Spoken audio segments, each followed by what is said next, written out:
Welcome back to the show. Be prepared to fall in love with the idea that my next guest is going to share with you, because if you've never done it before, I'm already imagining how addictive it can become. I am joined by Dan Larocque. He's the co-owner of Electrosport RC. Welcome to the show, Dan. You're in your fabulous... Thanks for having me. My pleasure, Dan. And you're in that fabulous space. We'll talk about it in just a moment. But describe to everybody at home what Electrosport RC is and what you guys do. Yeah, absolutely. Electrosport RC is a indoor RC facility with 3 different courses, all under one roof. We have bashing, crawling, and racing. And bashing, you can see just right here to my left. It's a dirt track, kind of like a skate park, but for RC trucks. Change it up regularly. It's a lot of fun. Kids just love to rip through the dirt, and so do adults. And then right behind me over here is our crawler track. You essentially drive an RC truck, one of these bigger ones, over an obstacle course made out of rocks, wood, and dirt, and other things. We've got some bridges, some rope bridges, all sorts of challenges. Very challenging and addictive, and it's fun to do with kids and parents alike.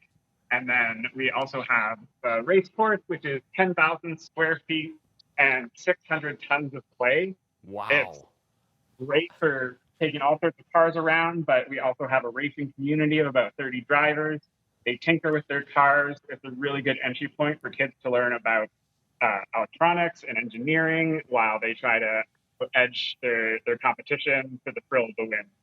What a great, Dan, as I said, I can see it becoming, addictive, and, people working on their machines constantly to improve them and that sort of thing. So you have different sort of days, right? So let's talk about Wednesday nights, first of all. What's the setup for Wednesday absolutely. nights? Wednesday night, it's about 30 drivers who get together. It's a pretty intense competition. They're really fine-tuning their cars. We also have Friday nights, which are a bit more relaxed. It's a bit less about who's winning and more just a great place for people to get more into the racing hobby. And then Saturdays and Sundays are just kind of a more open family type atmosphere. All 3 courses are there to play on, and it's just a great atmosphere with welcoming community and people who just want to enjoy playing with toys. Dan, yeah, let's talk about the popularity of the sport, because as I said, I can see people immediately falling in love with it, whether you're doing it competitively or just recreationally. Over the years, what sort of popularity have you seen? Have you seen a growth in the popularity of the sport? Absolutely, especially in the recent years with the pandemic. People have been buying RC cars to play with at home, in their yards, on the street, or in parks.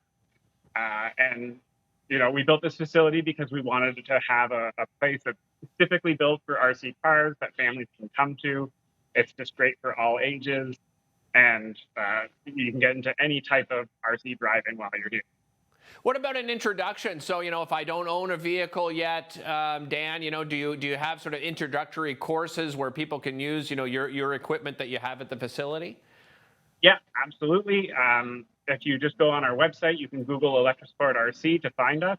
You can sign up there for an introductory session. We'll show you around the facility, get you up and going.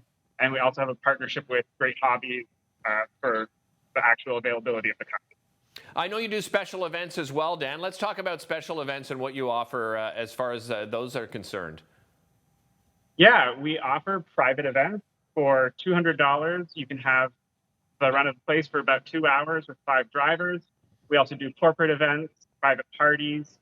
We have a track that we can literally take with us and set up elsewhere. Wow. With cars to run it as a separate event. It's really any possibility we can cater to. When it comes to sort of competitive racing, Dan, do you have people do you have events throughout the year where some of the more competitive racers come together, or people from other regions come to race? Tell me a little bit about that. Yeah, there's a few tournaments throughout the year. There's also just different groups, hobby groups. There's a group called the Ottawa Rock Crawlers that do meetups here. We have the racing tournaments every couple of months. So there's things to look forward to. There's always new things happening, and it's just an environment that welcomes anybody. What kind of speeds do you get up to with those? Do you guys measure that kind of thing? We do. On the race nights, we actually have a whole transponder system in place. So as the cars get by the finish line, all of their times are tracked and put together. So we can, yeah. Dan, I wish you could see the face of my next guest, Matthew, right now as you're talking about this. Like, honestly, this is his face. He's like watching our interview together. He's laughing right now. I can see him off on the side of my monitor. But that, honestly, I mean, that's how I feel talking to you, is that it just looks like so much fun. Dan, thank you so much for joining us. Really appreciate it. Thank you. Brought up the website again, Electrosport RC.com. You can Google them as well. We'll be back with Matthew and talk to him about this interview right after this.